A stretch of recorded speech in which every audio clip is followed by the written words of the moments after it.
Labas, mano vardas Aina ir šiame video advokatas Egidijus Langys papasakos apie skolininkų bankrotą ir veiksmingiausias skolų išieškojimo priemonės.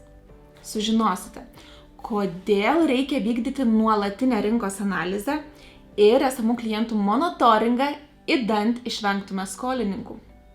Taps aišku, į ką pirmiausia reikia atkreipti dėmesį, įtariant, kad jūsų skolininkas ruošiasi skelbti bankrotą. Taip pat įvardinsime konkrečius ženklus signalizuojančius įmonės bankrotą ir paaiškinsime, kaip juos identifikuoti. Sužinosite, kokius veiksmus privalome atlikti, kai skolų prevencinės priemonės nesuveikė ir dėl to teko pradėti skolas išieškoti patiems. Na ir galiausiai paaiškės, kokios skolų išieškojimo priemonės kainuoja mažiausiai ir kurios iš jų yra labiausiai patikimos. O jeigu norit sužinoti, kaip galite sutaupyti daugiau laiko, daugiau nervų bei lengviau instruktuoti darbuotojus, atsisakant visų popierinių instrukcijų ir žurnalų, po šio video rasite nuorodą. Spauskite ir pažiūrėkit, kaip Dastat darbo saugos e-sistema padeda sklandžiau įgyvendinti darbo saugos ir sveikatos reikalavimus. O dabar spaudžiam prenumeruoti ir nykščio mygtuką esantį apačioje, taip padėsite YouTube algoritmui. Na kągi, perduodu žodį Egidijui. Taip, bankroto ženklai. Ar įmanoma atpažinti ir į ką atkreipti dėmesį, jeigu jau įmonė eina link bankroto? Ta reikėtų daryti jums, kaip kreditoriam, ir žiūrėti, ar rinkoje kažkas vyksta, galbūt vyksta kažkokie tai pokyčiai, galbūt gavote, pranešimą apie įstatinio kapitalo mažinimą. Tai yra vienas iš ženklų, kad įmonė ruošiasi ne pačiam geriausiam scenarijui. Nebūtinai 100% taip ir vyks, bet tai yra vienas iš ženklų. Pertvarkymas įmonės, perskraidimas, veiklų perkeliamas, jau irgi suponuoja tam tikrus dalykus, kad įmonė jau linksta į vieną arba į kitą pusę. Restruktūrizacija. Pas mus Lietuvoje iš restruktūrizacijos iki 20 matyt įmonių per visą laiką, tai 20 kelis metus, kol galioja tas restruktūrizavimo įstatymas, dabar juridinis nemokumo įstatymas vienas pasidaręs, 20 galbūt sėkmingų restruktūrizavimo procesų įvykę ir nepasibaigė bankrotu. Tai jeigu jau gavote pranešimą iš įmonės kaip kreditorius apie restruktūrizuojamą įmonę, šauktukas numeris 1. Kad tikrai nebus gerai. Nes ta restruktūrizuojama įmonė, jinai skolų vis tiek nemoka, jinai vykdo veiklą pakankamai ribotai. Vadovas vis tik tai kaip ir tas pats, tai galimybių dar kažkiek, tai vieną kitą klausimą sutvarkyti yra, bet restruktūrizavimas yra pirmas signalas apie tai, kad bankrotas, mano nuomonė, neišvengiamas. Toliau, vengimas atsiskaityti. Tai tarkime, žinot, kad tas kreditorius, tas skolininkas su jumis visą laiką atsiskaitydavo, visą laiką laiko, dabar staiga ir vėluoja. Prašo atidėti mokėjimą, dar kažką tai. Irgi vienas iš signalų, kad taip gali nutikti, kad įmonė bus nemoki.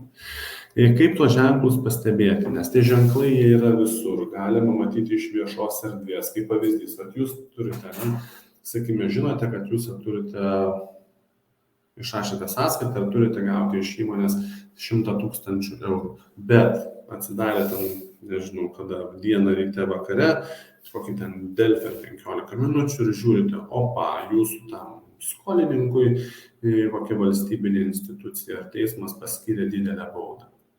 Ir dabar iškilo klausimas, tai iš karto pirmas signalas, kad reikalautų susimokėti pinigus.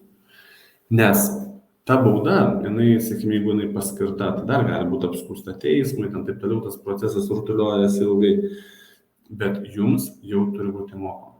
Nes jeigu jums nemokės ir, gali turėti įtakos ta bauda, ar ten, kažkokios kitos sankcijos, tai tokiu atveju galite likti ir be pinigų, nes jiems tiesiog neužteks su jumis atsiskaityti, nes valstybė tą skolą labai greit nusirašys.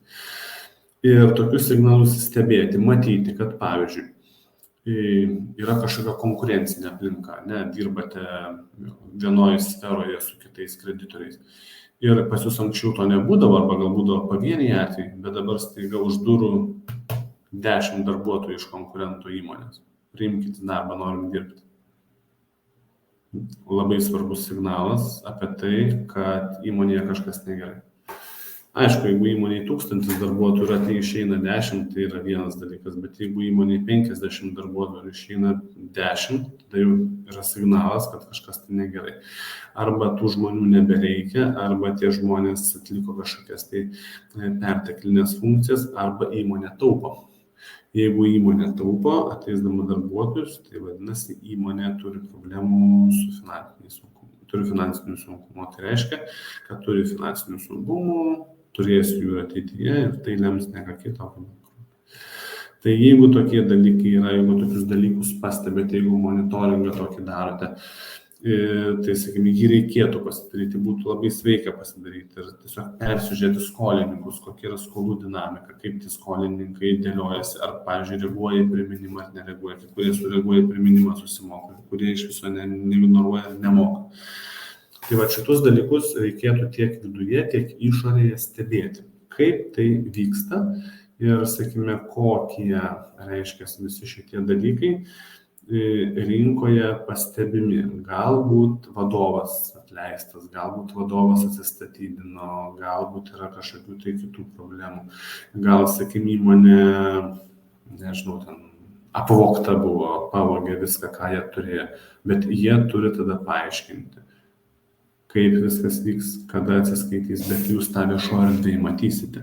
Ir tai bus signalas, kad gerbėmėjai, pas jūs yra skola, keliam skolą į patį viršų, jūs dabar turite susimokėti. Nes jeigu to nebus, tai jūs tiesiog realiai pražiūrėsite daug signalų, kurie galėtų jums būti naudingi, stabdant skolų susidarimą ir tada, tiesiog neatgausite dalies pinigų, nes vis šitie signalai, jie pastoviai parodo, kad įmonė turi problemų su finansais. Tai va savo įstatinis kapitalas, pertvarkymai, restruktūrizacijos ir taip toliau. Dabar dėl skolų išieškojimo. Kai jau mūsų prevencija nesuveikė, arba mes ne iki galo išdirbame su tą skolų prevencija ir sakom, kad nepavyko tinkamai viso šito dalyko įsivertinti, tai tada atsiranda jau skolų išieškojimas. Skolų išieškojimas yra sudėtingas procesas, nes mes, kaip sakant, ieškome pinigų ten, kur dažniausiai jų nėra. O tam, kad tuos pinigus atrasti, kur jie yra, mes turime atlikti nemažai veiksmų. Ir visi iš šitų būdų jie yra geri, tiesiog atitinkami kaštai, atitinkamos sumos, atitinkamos sąlygos. Aktyvūs bendrovės veiksmai bendrovė kainuoja mažiausiai. Jeigu, pavyzdžiui, įmonė turi vidinį teisininką, kuris ir dirba su tuo, tai jam, sakykime, yra kasdienybė, jisai mato, kad yra skolos, kad reikia ten atiduoti į teismą, reikia išsiųsti pretenziją ir visa kita. Jeigu įmonė vidinio teisininko neturi, gali kreiptis į išorinį teisininką, kuris irgi lygiai taip pat atstovės teisme ir pasakys, kad čia tą skolą pateisti reikia, išieškoti reikia ir taip toliau. Tai yra aktyvūs bendrovės veiksmai tokiu būdu, kad jie iš karto imasi priemonių skolos išieškojimui. Kad nebūtų taip, kad laukiam, pralaukiam 10 metų vos ne ir sakom, tu man ten atsimeni 12 metais skolingas buvai. Sakys, nežinau, nepamenu. Yra, sakykime, atveju, kai skolos ten 2007 metais paskolos sutartis paimta grąžina po 15 metų, tenais dar kažką. Tai, yra visokių atvejų, visokių dalykų ir šitoje vietoje aktyvūs bendrovės veiksmai turi būti kiekvieną kartą su kiekvienu skolininku ir dar negana to turi turėti kažkokį rezultatą aptartą, kada tai įvyks. Tai jeigu bendrovė tarėsi, derasi su skolininku, mes turime žinoti ir matyti, kad jis skolą gražins, kokiom sąlygom gražins ir kada tai padarys.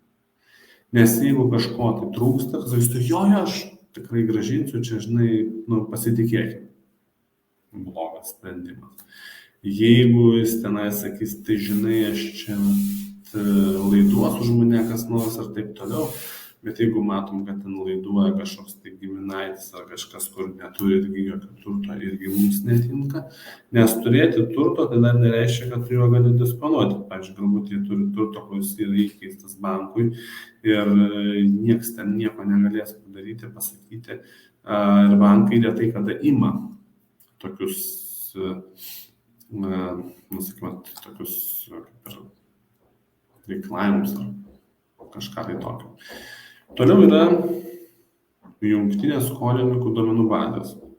Dabar čia ta vienintelė tokia labiausiai galbūt naudojama, ten jų yra įvairių, bet Kreditinfo, dabar ten šiek tiek man dabar persivadinę, rekvizitai LT, jie duomenis pasako, parodo, kiek bylų, kiek visko, o skolas išieško tie, sakykim, visas ten skolų išieškojimo bendrovės ar dar kažkas, bet jungtinės skolininkų duomenų bazės, tai Kreditinfo yra tokie labiausiai, kurie tuo užsijema. Ir tenais yra suvedami duomenys apie skolininkus, naudojasi ir bankai, naudojasi ir kiti. Aišku, tai kainuoja. Tai, sakykime, mažiausiai kainuoja aktyvus bendrovės veiksmai, kada bendrovė pati gali savo kaštais tiesiog įsivertinti, ko jiems reikia, ką jie nori daryti. O šiaip jungtinės skolininkų duomenų bazės jos kainuoja, bet jos yra, sakykime, iš abiejų pusių gerai. Iš vienos pusės yra gerai, kad jūs galite tenais matyti, tarkim, gauti duomenis, gauti informaciją apie ūkio subjektą, su kuriuo jūs, pavyzdžiui, norite sudaryti sandorį. Tai jūs galite užsisakyti pažymą ir ten matyti absoliučiai visą informaciją. Įmonė turi teismų ar neturi teismų, įmonė turi įsiskolinimų ar neturi įsiskolinimų. Jeigu turi įsiskolinimų, kam ir kiek. Jeigu, sakykime, kiek darbuotojų turi, kokio turi turto ir visus kitus dalykus, jūs galite tenais surasti ir tai priklauso nuo plano, ką jūs ten užsakot, kokią informaciją jūs norite gauti, bet tai vienareikšmiškai kainuoja. O čia, sakykime, su skolininku, tai vėlgi yra paprastas klausimas, kaip iš to skolininko reikėtų, sakykime, tų jungtiniai duomenų bazė, kad jis atsirastų tenais. Tai jūs turėtumėte teikti pranešimą arba, sakykime, kažkokią tai jau prisiteistą sumą, kad jie pamatytų, nes jie seka ir tokiu būdu įtraukia, jau, sakykime, ten tą skolininką į duomenų bazę. Ir jau kai jis ateina kažkur, tai pavyzdžiui, banką imti kredito, jau jam sako, gerbiamasis, tu turi ne vieną skolą, mes tau pinigų neduosim ir neskolinsim. Tai va, tai taip veikia prevenciškai šitas dalykas ir jūs šitą momentą lygiai taip pat galite pakankamai sėkmingai išnaudoti ir yra įvairiausių planų, kur per ką galima užsisakyti ir sakyti, bet tikrai ne vieningi, sakykime, tas duomenų bazės tokias turi. Taip, toliau kitas dalykas yra skolų išieškojimą vykdančios bendrovės. Tai čia reikėtų nepamiršti vėlgi keletų aspektų, kad aišku tokios bendrovės yra, kad jų paslaugos kartais būna veiksmingos, o kartais nebūna veiksmingos, nes jie neturi pakankamai įgaliojimų, kad jie galėtų, sakykime, kreiptis į teismą ar dar kažką. Jie iš esmės daro tą patį, ką ir įmonė gali savo veikloje pasidaryti, tai yra siuntinėja pretenzijas. Tik tai, kai, nežinau, gal ir teko matyti, kai gaunat kokią sąskaitą, būna uždėtas ten koks štampukas, kad mokėjimus prižiūri tokia ir tokia ten bendrovė. Tai, sakykime, tai neva turėtų būti prevenciškai išgąsdinti skolininką, kad jis jeigu nemokės, tai žinok, atsidūrusi tu tenai pas tą skolų išieškotoją. Tai šitoj vietoj galimas ir toks dalykas, bet tai realiai tas skolų išieškojimo bendrovės jos veikia pakankamai siaurai, neturi galimybės kreiptis į teismą, nebent pačios nusiperka reikalavimą arba klientas paveda tokį dalyką ir leidžia jiem kreiptis į teismą patiems. Bet šiaip jie pakankamai retai kreipiasi į teismus, nes jie tokių teisių neturi ir tas jų darbo veiksmingumas yra, sakykime, toks, sakyčiau, sąlyginis, nes niekas nebebijo tų skolų bendrovių, jos tik tais prašo sumokėti papildomas išlaidas, kuris patyrė dėl dokumentų įteikimo ar ten dar kažko tai dokumentų analizė, bet vėlgi tas nepadeda išieškoti skolos, tai yra viena kaip iš priemonių. Toliau kiti dalykai, tai yra derybos, mediacija, arbitražas, įtraukų arbitražą. Tai vėlgi yra neteisminiai keliai, išskyrus galbūt arbitražą, kuris yra šiek tiek su teismais susijęs, nes tai yra arbitražo teismas. Ir mes turime dažniausiai sutartyse matomą sąlygą, kad jeigu kilus ginčui, šalis privalo jį spręsti derybų būdu, o jeigu derybų būdu šalims susitarti nepavyko, tai reiškia, tada jie gali kreiptis į teismą, mediaciją, arbitražą ar dar kažkur. Tai va šitoje vietoje, sakykime, mes tą sąlygą matome, kad pirminis dalykas, kuris skatina iki teismo susitarti, tai yra derybos ar derybų forma ir šalis dažniausiai būna, kad susėda prie derybų stalo, jeigu mato kažkokias tai perspektyvas sąlyčio taškus ir bando ieškotis kažkokių tai argumentų. Bet jeigu argumentas yra toks, kad ne, aš nemokėsiu, nes man nemoka, tai tas nesiskaito.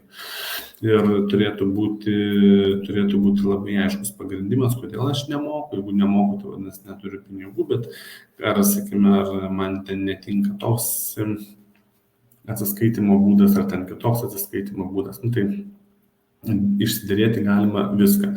Mediacija. Mediacijoje mes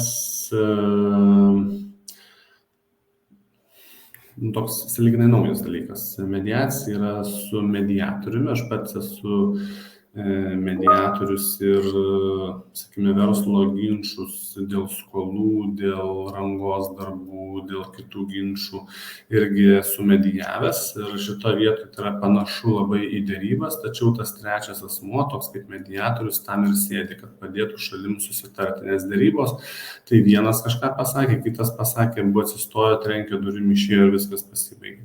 Tuo tarpu su mediatoriumi taip nebūna, nes mediatorius jisai pats iš savęs yra žmogus, kuris skirtas to ginčo suvaldymui. Tai jeigu kyla kažkokių tai emocijų, mediatorius padės, jeigu kyla klausimų, mediatorius galbūt atsakys, jeigu trūksta sprendimų variantų, mediatorius irgi gali padėti, nes mediacija tai yra savanoriškas procesas, tarpininkaujant trečiajam, nešališkam, nesuinteresuotam asmeniui.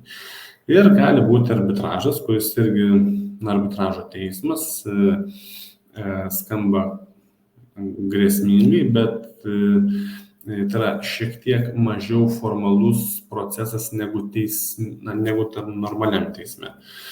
Ir šitoj vietoj šalis pačios gali pasirinkti arbitrą, bet turi būti arbitražinė išlyga numatyta sutartyje, jeigu norime ginčą perduoti arbitražui. Arba šalis gali kilus ginčui pačios susitarti asmeniškai, jau sakykime, kad ginčą nori perduoti į arbitražą. Arbitražas turi tik tai vieną instanciją ir skųsti jo sprendimai galimi, bet, sakykime, panaikinimas sprendimų sąrašas yra baigtinis, dėl ko yra naikinami arbitražo sprendimai.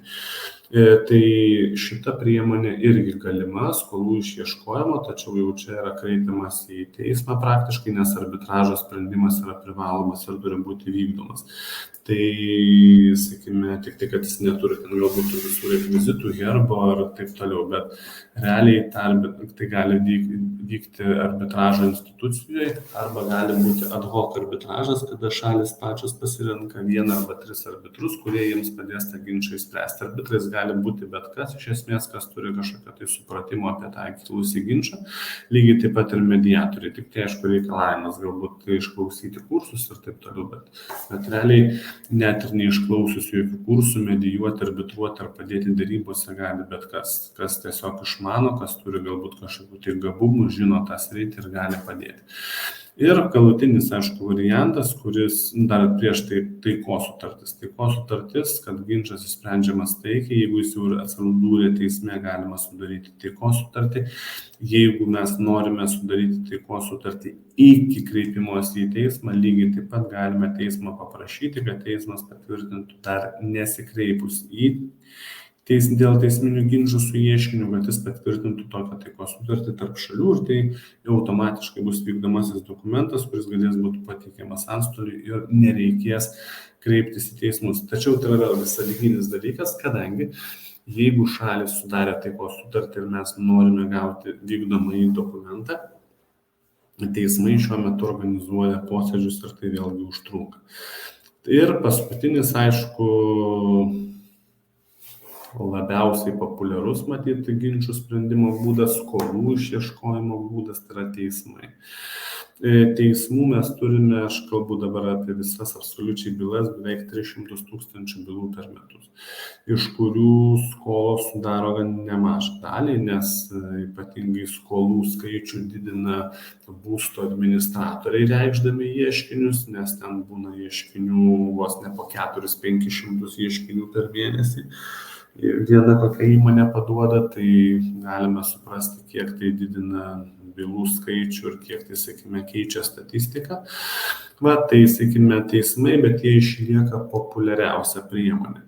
Į teismą mes galime kreiptis keliais būdais, tai yra pareiškimas dėl teismo įsakymo, tai yra viena iš greičiausių procedūrų ir pigiausių procedūrų, kada mes parengiam pareiškimą ir kreipiamės į teismą, ten nereikia pridėti įrodymų, nieko ten nereikia daryti, reikia tik tai susimokėti žyminį mokestį, bet čia aišku rizika yra ta, kad gali būti taip, jog žmogus nepriims dokumentų, nepavyks įteikti arba priėmęs dokumentą parašys vieną sakinį, aš nesutinku, nepriklausomai nuo teisus, jisai neteisus, tiesiog nesutinku ir teismo įsakymo tas pareiškimas arba teismo įsakymas bus panaikintas be jokių tenai didelių pasiekmių, rezultatų ir taip toliau. Ir tada reikės nagrinėti ginčą jau bendra tvarka, sakykime, reiškiant ieškinio, jeigu nereiškiant ieškinio, tai tos bylos nebeliks. Tai teismo įsakymas yra tokia pigiausia, greičiausia priemonė teisme prasisukti su tuo visų skolų prevencijos išieškojimo tematika. Toliau kitas dalykas, dokumentinis procesas, kuris yra mažiau populiarus ir galų gale ginčo teisena, kada yra reiškiamas ieškinys, ir tada mes jau atitinkamai turime ilgą teisminį procesą, nes yra rengiamas ieškinys, teismas ieškinį gali priimti per 10 dienų, jeigu yra didelė suma, tai teismas gali pritaikyti laikinasias apsaugos priemonės areštuojant turtą. Ir tada jau prasideda ginčai, gali būti, sakykime, tada atsiliepimai, dublikai, triplikai ir visas procesas prasideda. Ir kaip aš sakiau, tai gali trukti iki metų, 1,5, 2, kaip viskas priklauso nuo šalių elgesio ir, sakykime, kiek šalis